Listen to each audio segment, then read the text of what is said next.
Fantastic. Hello, everybody, and welcome, David, to this first interview I'm doing on the working title for my podcast interviews, Awareness in Motion. So let me introduce you to everybody. David originally trained as an actor, voice teacher.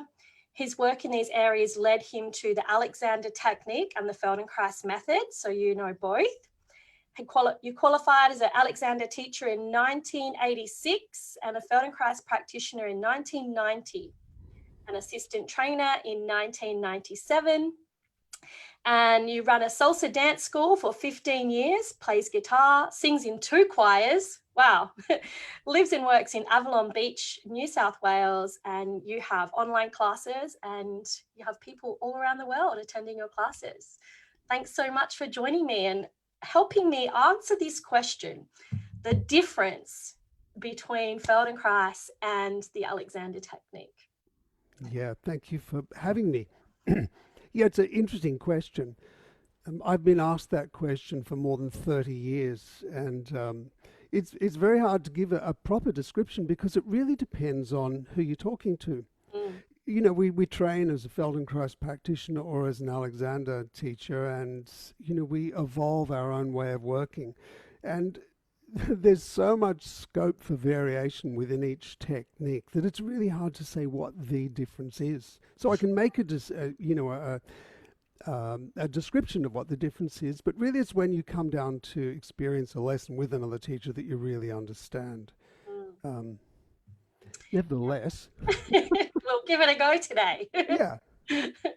So, we met a few years ago as colleagues with the Feldenkrais community.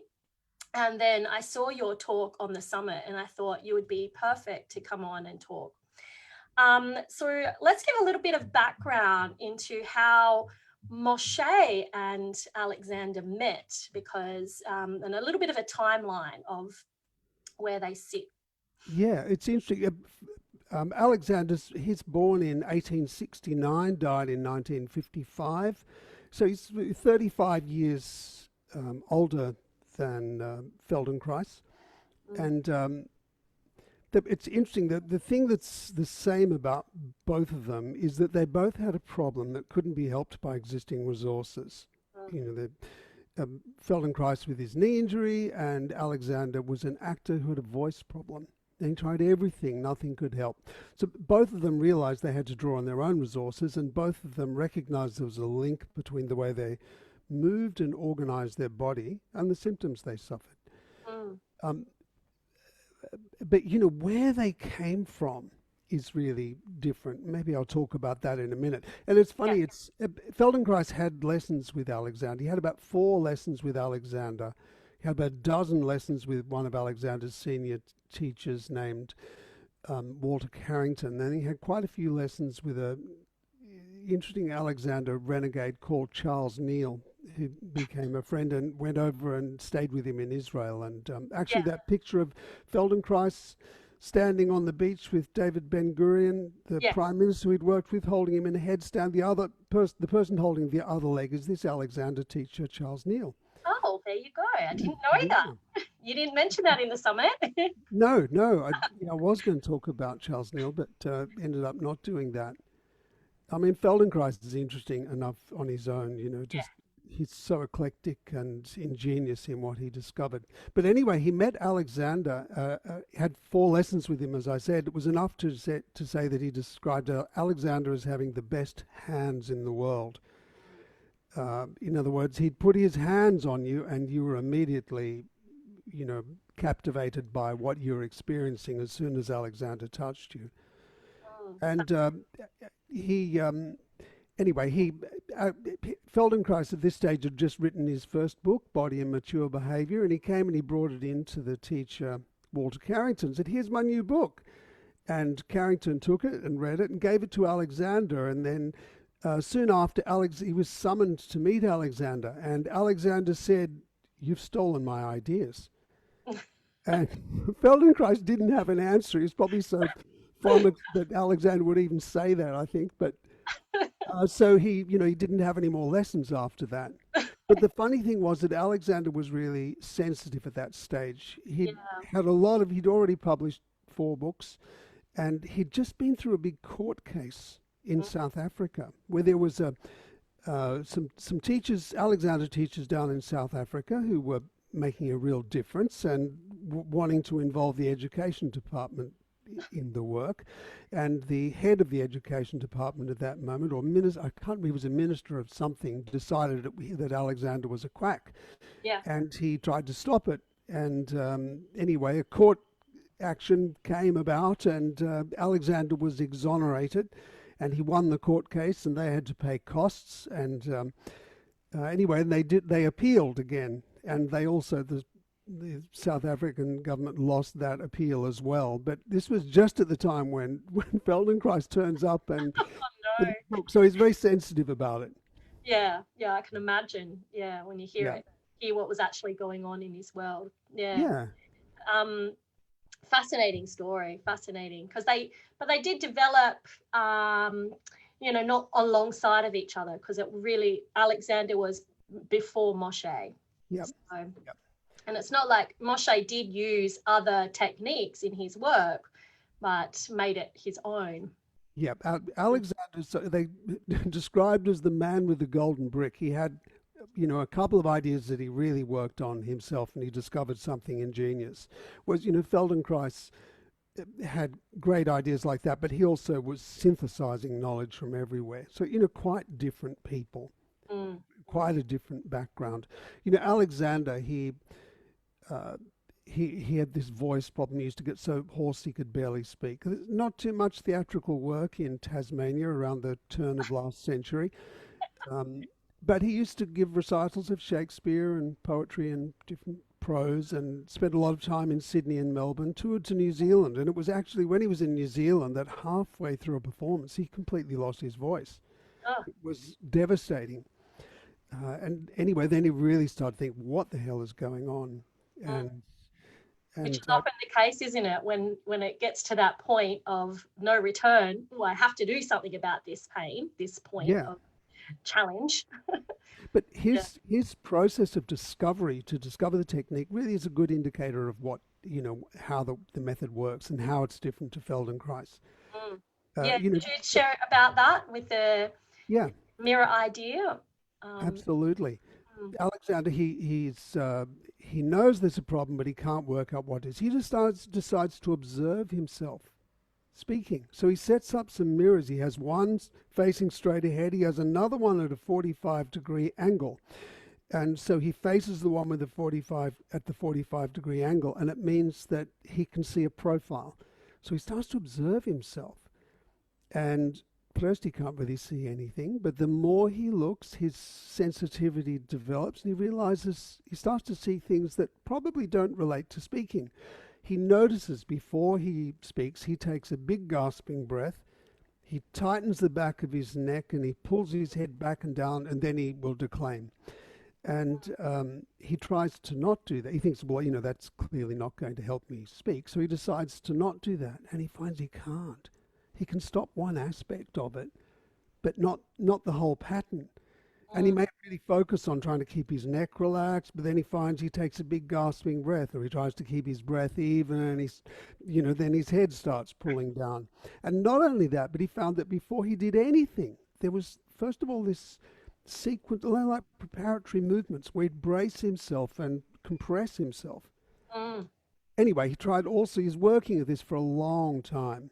And eventually he starts to get some benefits, and then he's carrying on his exploration without mirrors, and he's just going about the house and he's trying to speak. Oh, there's that tension again. He stops and lets it go, and he's doing this. But then one day he comes back to the mirrors, and he discovers to his horror that when it feels like he's doing one thing, when he looks in the mirror, he's doing exactly the opposite.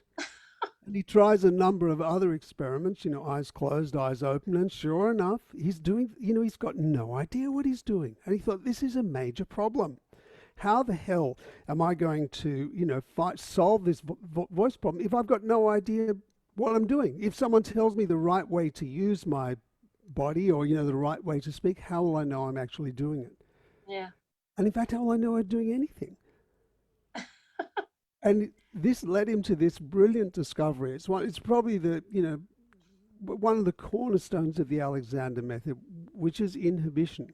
In Mm, that he knew there were some things that he was doing that were going to be they weren't going to help him speak. So he just decided to not do them. So he'd go to speak, and if he felt himself tightening his neck, or scrunch his throat up, or pull his head back and down, or something that he knew was going to interfere with his vocal quality, he'd just stop and not do it. mm, And he'd keep on going to speak and stopping. And this, if anyone's done that sort of process, it gives you a really detailed awareness or experience of what's going on in your body.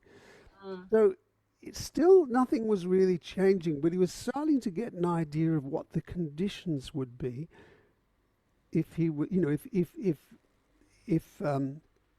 there was no problem. So he wrote them down, and he described them as four primary directions that he was trying to implement. And they were: let my neck be free, Mm. in order that my head may go forward and up in such a way my back can lengthen and widen, in order that my knees may go forward and away. But he didn't know how that would work. He didn't know how to do that because he had no control over what he was doing, he realized. So then, anyway, he knew probably if he could make those conditions happen, it would be good. So he started to just think those things. They're like a reference for how he wanted his body organized. His head neck must be free, the back must be long, and everything must be relaxed, whatever he was doing. So he would think these directions, then go to move. And if there was any interference with the directions, he'd stop, keep doing the directions, and then go to speak again. At first, he noticed it when he was, already speaking. Yeah. Then he started to notice it at the beginning of when he was speaking. And then he started to notice it before he was speaking. And when he got to that stage and he could notice, I'm about to tighten myself up again and let that go, then he found he could actually imagine himself doing the movement without that tension coming. And then after that, he was able to speak without a problem. And that, in essence, is how he solved his problem. So interesting. Mm, Yeah. And, on his own, obsessive, and worked it out purely in this way. He had other ideas. There was a guy named Delsart, a Frenchman, who had a system that really spoke about the importance of the head balance. He even advertised himself, I think, as a Delsart voice teacher for a while. mm, But he really took it into a different place. mm. And, the change was so marked that other people started to come up and ask him, what have you been doing? Can you help me? Because he just looked so striking and sounded so fabulous. Uh, And he looked at them and he realized, they're doing the same sort of things I'm doing. They're scrunching themselves up in this funny way and before they move, and they're obviously not very aware of what they're doing. So he started to apply these techniques to them, and then they found that problems that they'd been suffering from for a long time also disappeared, and they experienced this general improvement in the way they're moving, like Feldenkrais in that yeah, way. like Feldenkrais. Yeah. So you've got some footage. Is this a nice time to share that with the audience? Yeah, I'm going to show you. I'll show you because there's something really interesting about. Well, here I'll share my screen now. I'll see if there's anyone commenting as well. So this is Alexander, and this is just a YouTube video, and it's from the English Society. There's no, this was in 1930s, 1931, I think. Yep. Great. Fantastic. Now, just play this, and you can see there's something, the way his eyes move, and just the way he sits. Mm. He's very alive. He's the sort of person who'd walk in, he would light up the room. Children were enthralled by him. Look at that. Oh, his eyes are so sparky. Sparkly, and he move in this light way. See, Alexander was a performer. Mm. He grew up in Tasmania. You know, he was there. It's great. We'll have a few glimpses of him getting this lady in and out of a chair. But he grew up in Tasmania. He was in a coal mining town, Wynyard. And, you know, he wasn't the most robust sort of person. He really would have been a fish out of water. He had a great teacher. Here we go. Look at the way he's getting this woman in and out of the chair.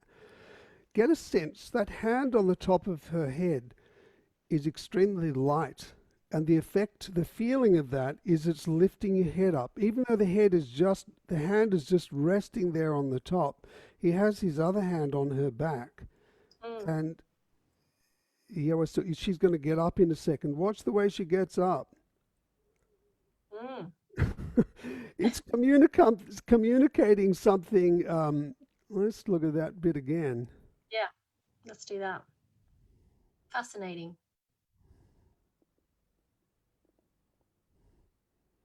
Here we go. He's connecting everything up there. Now, there's one other one I'm going to show you. It's a picture of an Alexander teacher named Patrick McDonald.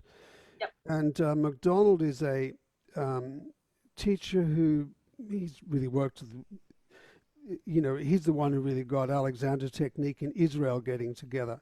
Now, this is something that Alexanders frequently will do. They'll get people in and out of a chair. Yeah. And the thing about Patrick McDonald's teaching, it's very sort of direct and you know, there's four main streams, or there were when I was training in the Alexander technique. See, look at the way he's getting up now compared to when he first did it. Let's just go back to the beginning. And yeah, let's do that. he's talking about him tightening his neck here. This person's doing the same thing Alexander did, which is before he would move. Here we are. Let's go back to here and watch him. See how he sits down. Watch when he sits down. He's going to scrunch his neck up. You see that? Yep. He's tightened his neck in the back here, and he's gone into this slump. So many people do that. Yeah. Now, it's McDonald. He's much more forceful than many Alexander teachers. But nevertheless, look how organized the person is so quickly. Now, that's something that's, you know, different about Alexander work. It's in a way it's very quick to produce a change in someone. It's a different sort of change you get from having a functional integration lesson for anyone who's there. But you know, the idea is to maintain the length and width through the person's whole spine, and to have this freedom in the you know, through the whole see, there we are, demonstrating where he's scrunching his body up. Now he's going to get him to do it. Nope. You don't get it yet. Do it again. This is anyone that's listening, functional integration is a one-to-one lesson with a Feldenkrais practitioner, in case there's people who don't know that. Yeah. And in Feldenkrais method, you know, we're mostly working on a table when we do the one-on-one functional integration. But in Alexander work, it's mostly, you know, standing or sitting in a chair. You do work on a table, and once again, it really depends on the practitioner, but a lot of it is related to coordinating a person, connecting up this relationship between the head and the neck and the rest of the torso, and freeing up the limbs so that the person is able to maintain that balance, you know, whatever they're doing. So it's something, you know, you learn these principles. Maybe I'll stop sharing at that point here, because he's just going to keep going. Here we are. You know, you learn these principles about how to organize movement, and then you apply them to how you get about in everyday life. So it's really about, Alexander's technique is really about becoming aware of what you do. And learning to understand, you know, this template of organization or poise. It's like looking for poise, and in a way it's a bit like sculpture, in that you're sensing yourself where you are, and you're thinking, no, that stone is not a bit of the part of this sculpture, so you know, you chip that away, and you just keep tuning in and thinking, where am I actually interfering with the way I move? And it's really quite intriguing, because it requires great stillness and great focus to apply it. Some people really like it, some people they find it easier to focus on Feldenkrais. Mm. Um, Yeah, for me, I suggest you just try them both and see what works for you. But an yeah, interesting point you made in the this was the Move Better, Feel Better Awareness Through Movement Summit, the mm, Feldenkrais Awareness Summit, about how often Alexander students come out a little bit more wooden, and Feldenkrais students come out more floppy and free. yeah, And then you made the relationship that this was really interesting because Feldenkrais himself was so strong and direct, and he was a fighter from such a young age when you know his history. And then we see Alexander, who is so sparky and poised and lit up a room, and yet their personalities don't filter down into the teaching of the students. Have you got something to say about? yeah. I wouldn't say the personalities do filter down into the teaching of the students, and in that way, the students who learnt directly from Feldenkrais Mm, or Alexander received a benefit mm, because the thing is they just took it for granted. yeah, Alexander's expressiveness and Feldenkrais's ability to problem solve and be strong. So it wasn't so much included in their method. So it's like their strengths become their weaknesses in the system that they left behind. I mean, I said that in the the other conference, that summit, and so everyone's writing in saying, "Oh no, but in Feldenkrais you can be strong." It's and same thing in Alexander. People will say, and that you don't have to be wooden, but you could see from that video there that it's easy because you're trying to maintain this length and width. It's very easy for somebody to hold themselves with more tension than they need and to maintain that position, which makes them look wooden.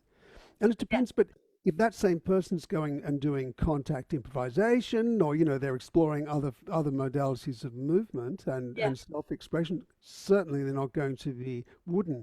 And no, by the same token, if a Feldenkrais practitioner or someone studying Feldenkrais goes off and they're doing martial arts or they're doing rock climbing or something, they're not going to be floppy either. no. And that is the great thing about both methods, is it's that they assist you to live well. They give you more awareness and control of your body. They put you more in touch with yourself. So it's easy to actually adapt yourself to whatever you're doing. It's more a case of what people are doing. And, people can come out of a Feldenkrais lesson because, they feel, wow, that's so wonderful. I've just been lying on the floor and I've just been paying attention to my body, just imagining movements on one side, and now that side feels completely different. How the hell did that happen? And they have this experience of stillness and rest, and that feels fabulous. And for many people, that's what's missing in their lives. They're missing this sense of stop, pay attention to what's there. And so if you only do that, and you just are unraveling everything, which feels wonderful, and you can, it can make a major change in your life. But if that's all you do, you can look a bit floppy. If you don't think about how you organize yourself to move. Mm. Anybody Yeah. who's done all of, oh, sorry, go on. I'm I was going to talking say, away here. I always, I've started to always end my lessons with, I'm interested in how this plays out in your life as when you get off the floor. What's going to be different in, and really just take notice. Where are you going to do this movement we did on the floor in your everyday life? Washing the dishes, driving a car, just mundane tasks that we don't really think about. And, we really are teaching people how to work on themselves. That makes a difference, That's And, absolutely it.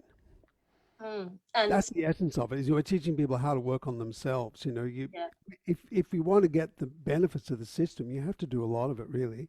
yeah. You can't just go there and get a Here, you've been a practitioner for how many years now? And 35. I'm at 20 years and I'm still scratching the surface. It's a lifelong lifelong pursuit. It is. Absolutely.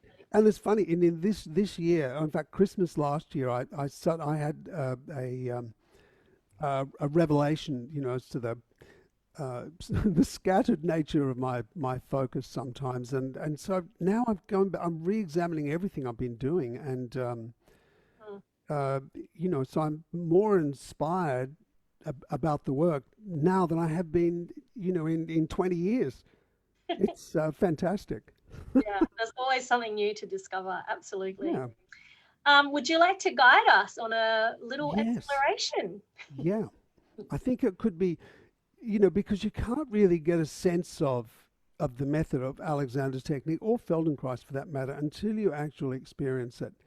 Now, this is one of the tricky things about Alexander is that he didn't like exercise, and that was based on his experience of his sense of feeling being so unreliable. Because he realized if somebody just, they go and do strength training, and they're organizing themselves in the wrong way, it'll just make that pattern that was causing the problem stronger. Mm. And so he did. In fact, he only had one exercise that he used, and he didn't even call that an exercise. He called it a procedure that you can use to observe yourself. Consequently, yeah. Consequently, you don't really get the group aspect that you do with the Feldenkrais method. You really, they'd say you need to have lessons with a teacher who can use their hands to give you this experience. Rather like what we were seeing there in the videos. Mm. But Feldenkrais is, of course, perfect for, you can just use your voice. So I'm going to do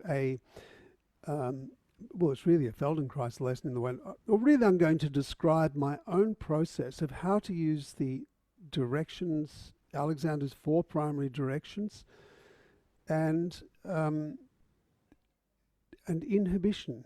We're going to use a movement. So maybe it's going to be something simple like turning your eyes to the side, or it could be getting out of the chair. We'll try something like that, and hopefully you'll get an experience of how it is. And I just want to say, anyone watching now or on the replay, ask the questions in the comments as well. So before, Yeah. I've been monitoring, but no one's asked questions yet. So we'll see. Okay, so After. yeah, sit now. Just sense how it feels to sit here.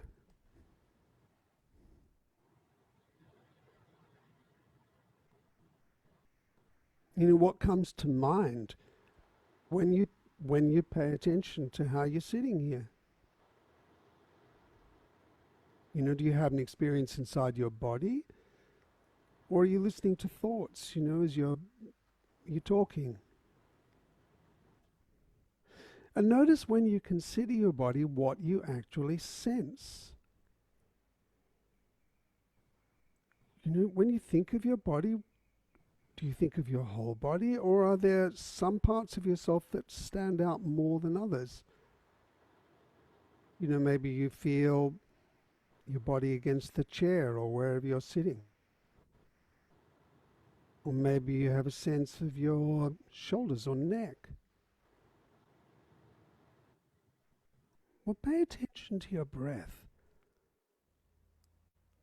Just sense the rhythm of your breath.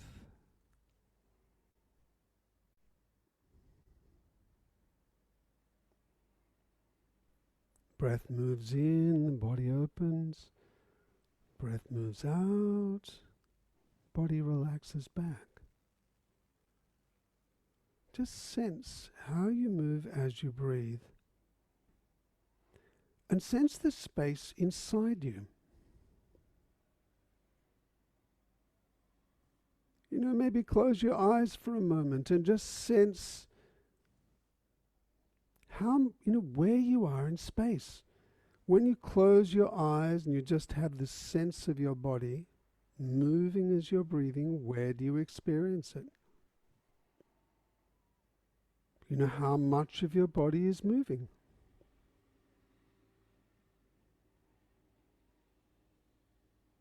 And that's the other interesting thing. As you're observing your body moving as you're breathing with your eyes closed, are you still? Are you peaceful, or does some parts of you feel like they're holding on. It could be your shoulders. And are they moving as you breathe? Or are they moving differently, say to the way your belly is moving? And maybe you'd feel the difference between the front and the back of your torso.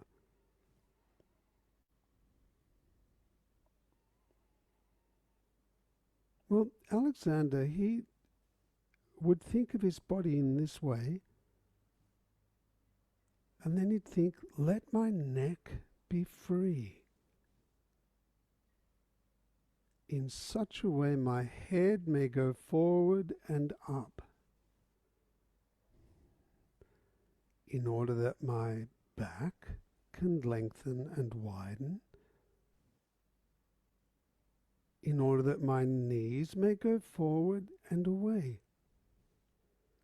Now notice as I say that, are you trying to make that happen by doing it? Now the thing is, Alexander's technique is a non-doing technique. So can you just let yourself be exactly where you are now? And just think, let my neck be free, and pay attention to your neck. Just notice what your neck is doing. And if it's tight, don't loosen it, just observe it. In a sense, where is your neck? The top of your neck, where your skull joins onto the spine, just below your ears. Just consider where that is and get a sense. If one side feels tighter than the other, and the back of the neck, and the front of the neck. Take your hands now and place the middle fingers just below your ears. Oh, what happened when you did that? Let's put your hands down again and just sense now. Notice the feeling in your neck and the rhythm of your breath. And just notice whether you tighten your neck or whether you interfere with the quality of your breathing as you lift your hands up to feel your neck. Try it a few times. Lift your hands up, just hold on to the sides of your neck underneath your ears, and then let it back down again. Seeing if you can keep the rhythm of your breath just flowing in and flowing out effortlessly. And now stay here this time with your fingers just under. That's right, you've probably got it on that little bump just behind your ears or just below your ears. And between those two bumps in your skull that you're holding there is where the skull joins onto the spine. Behind your fingers, you have all the muscles that run all the way through the back of the body, from the sacrum right up to your head. And in front of your fingers here, you have your throat and the space in the back of the nose. Move your fingers forward a little bit and feel the front of the spine. And in front of the spine, the underside of the head, you've got the pharynx, that space behind the nose. Think of the width of it. And maybe sense from your nose, each side of the nose, you have the septum in the middle and two nostrils, and think of the width of each side of your nose into the back of the nose, into the back of the throat. Breathing softly. And, down into the back of the throat. And in front of the back of the throat, there you have the mouth. There's the soft palate at the top, which once again, in line with the septum of the nose, has the uvula, that little bit that hangs down. And you have the tongue. And the tongue is in two halves. 8 pairs of muscles. Goes from the top of the tongue and goes right back to the top of the larynx and down to the underside of your jaw. Think of the space inside your head. Each side of the back of the nose, each side of the back of the mouth, and each side of the tongue. And follow that now down through the inside of the torso, through the front of the spine, down into the rib cage. Either side of the spine, each lung. Below that into either side of the torso, past the kidneys, past the gonads, into the pelvis, either side of the pelvis, joining at the back onto either side of the sacrum and to itself in the front. And then each leg. And now let your hands down, sensing the space inside the mouth and nose and throat. You know, inside your torso, right down through the rib cage, across the front of the lower back and into the front of the pelvis there, the front of the back of the pelvis. And so we think, let my neck be free in order that my head may go forward and up. And the thing is with your head, that the place where the skull sits on top of the spine is in front of the center of gravity, is behind the center of gravity of the skull. So the head's always falling forward. So the forward and up movement is this tiny movement forward here and then lifting up. So it's just moving, and it's the tiniest, the movement is so small you can't possibly control it. But just tune in for a moment into that delicate movement of your skull on top of your spine.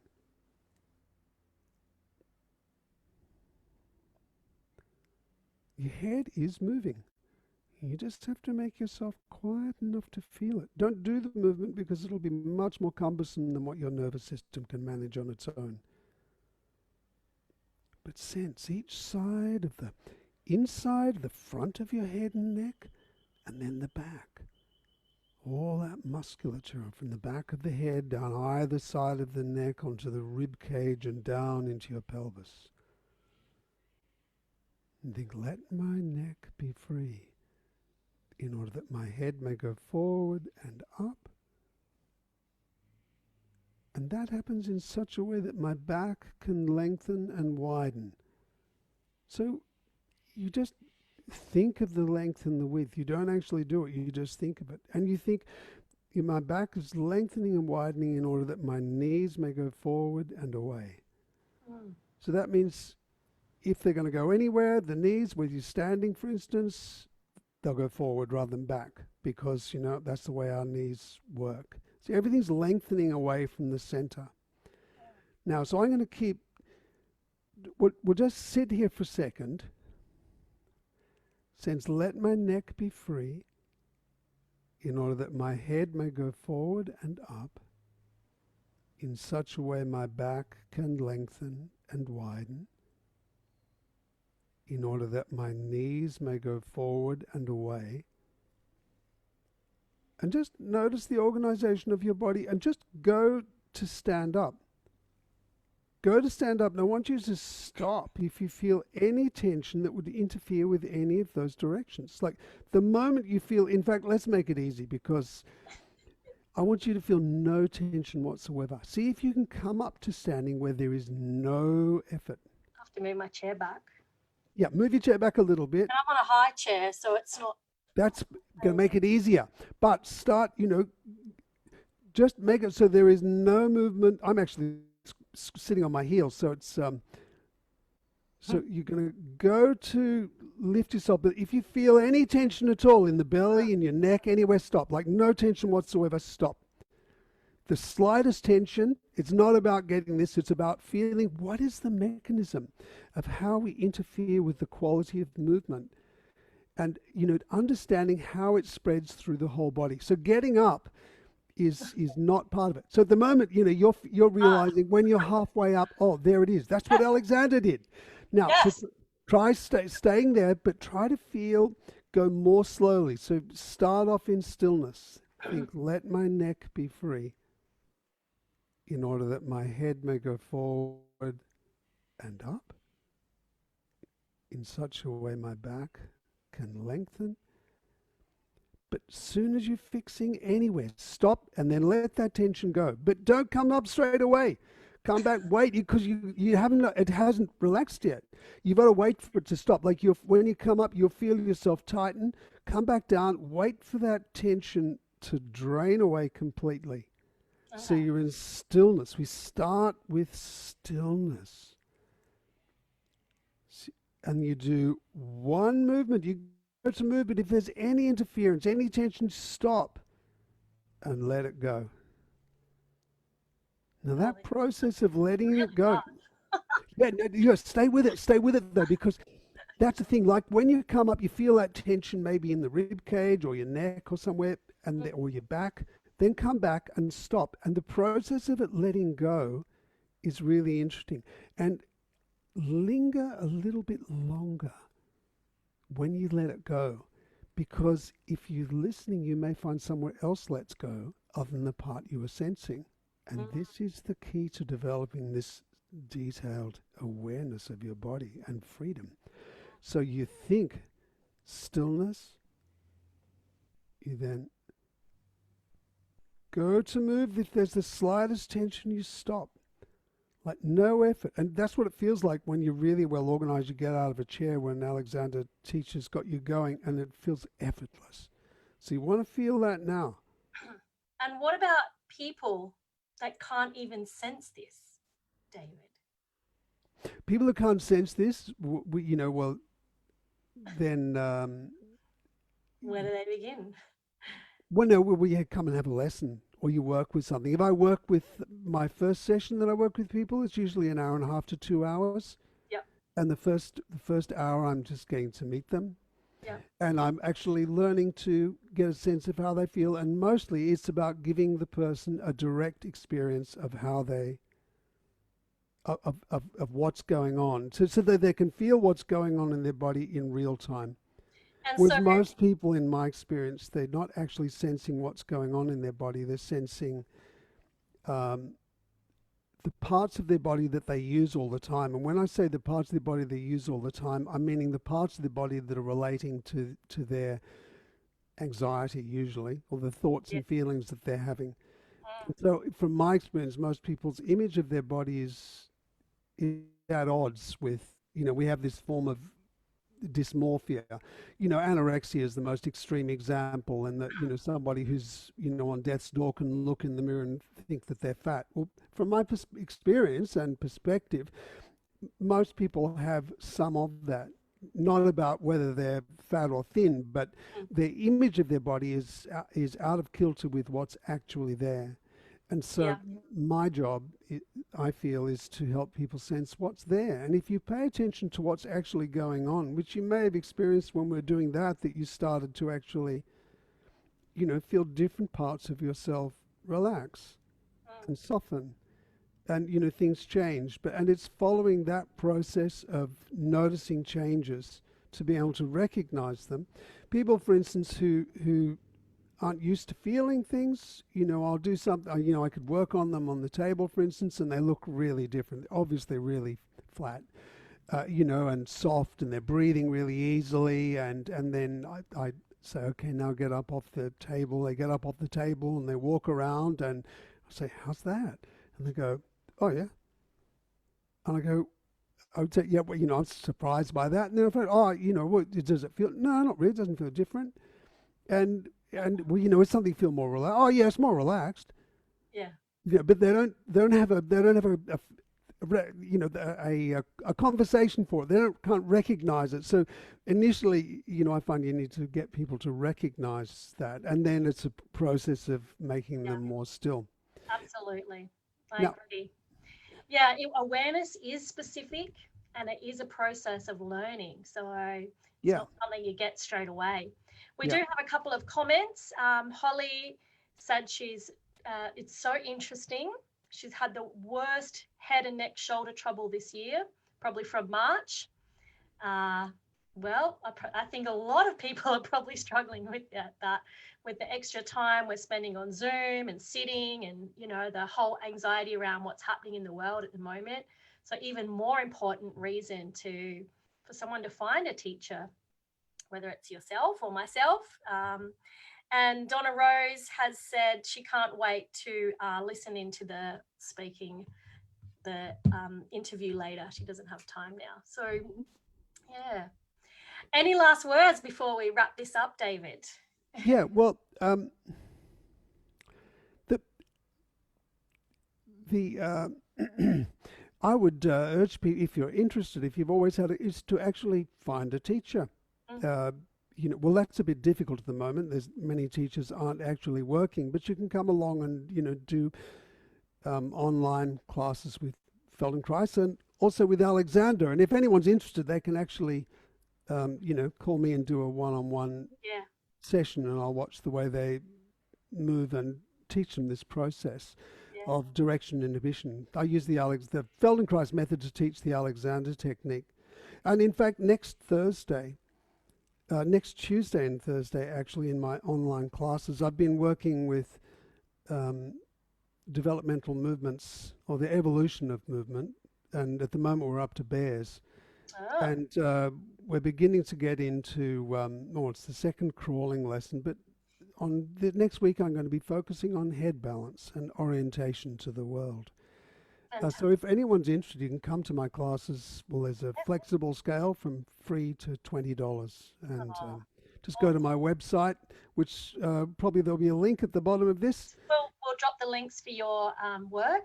Happy to share that with everybody. Yeah. Holly said, yep, she'd love to come. So get onto that, Holly. And of course, I run classes as well online for Feldenkrais as well. But so you can reach out to me if you want to do Feldenkrais classes online. Fabulous having you on, David. My pleasure. It's been lovely to experience that. And I myself did a lesson a couple of weeks ago in coming to standing. And wow, such a different process that Alexander takes you through compared. So I'm happy to weave some of that into my sitting to standing lesson as well. So you've inspired me. Thank you. Pleasure. And Thank of you course, for having me on.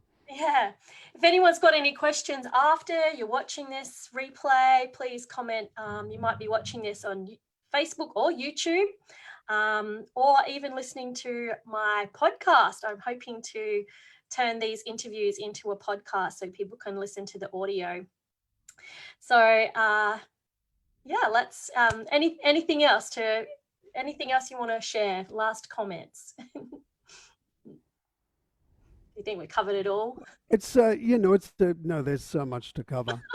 we haven't scratched the surface. We didn't even finish off that movement exploration. But if you found yourself relaxing during that exploration that we're doing, when I was describing those directions, just after this is over, just sit for a moment and consider how it feels. And then come up to stand and just notice that sense of the space inside your head and neck and throat and down the back. This delicate balance of your head, and try walking and just notice how it feels. Thank you. My pleasure. Sorry to cut you short on that exploration. That's Maybe we'll have to have you on again. Yeah. Okay, I'll end the share now. Stop live stream. Thank you.